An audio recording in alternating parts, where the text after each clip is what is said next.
এই যে platinum jubilee years চলছে 4 দিন অনুষ্ঠান, তার মধ্যে 1-2-3 মাস মধ্যেই যে আবেদনগুলো স্কুল তরফ থেকে জমা পড়েছে সেটা নিশ্চিতভাবে সংসদ তরফ থেকে এটা কাজ হবে।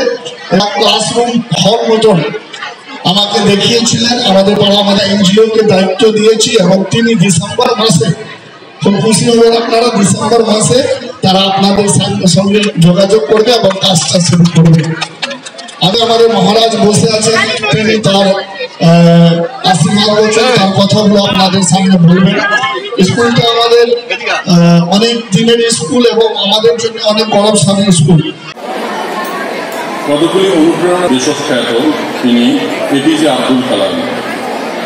অর্থাৎ এই ইচ্ছাশক্তি এবং আত্মবিশ্বাসের উপর নির্ভর করে যে কতদূর এগিয়ে যাওয়া যায় সেটি এনাদের জীবন থেকে আমরা পাই। তিনি ছিলেন দক্ষিণ ভারতের এক মৎস্যজীবীর ছেলে। ছোটবেলায় বই কেনারও তার সামর্থ্য ছিল না। রাস্তায় ল্যাম্পপোস্টের আলোয় বসে তিনি পড়াশোনা করতেন, কিন্তু তিনি স্বপ্ন দেখা বন্ধ করেননি। তিনি নিজেও পরবর্তীকালে অনেক লেকচারে বলছেন ছাত্রছাত্রীর উদ্দেশ্যে যে ড্রিম ড্রিম ড্রিম, স্বপ্ন দেখতে শেখো। তার একটি ফেমাস কোট আছে, বলছেন dream is not what you see in slip.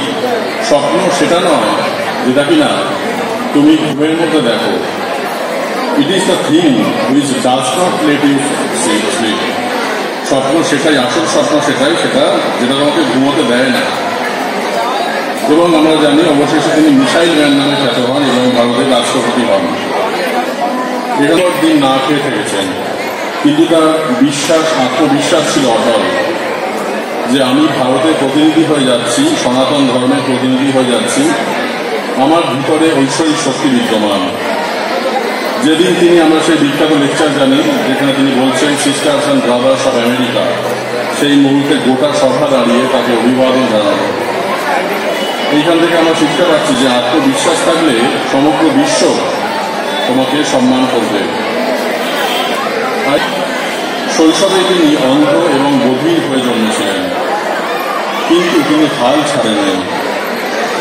শিক্ষিকা অ্যান সুলিভানের সহায়তায় তিনি পড়াশোনা শেখেন এবং বিশ্বখ্যাত লেখক এবং বক্তা হন।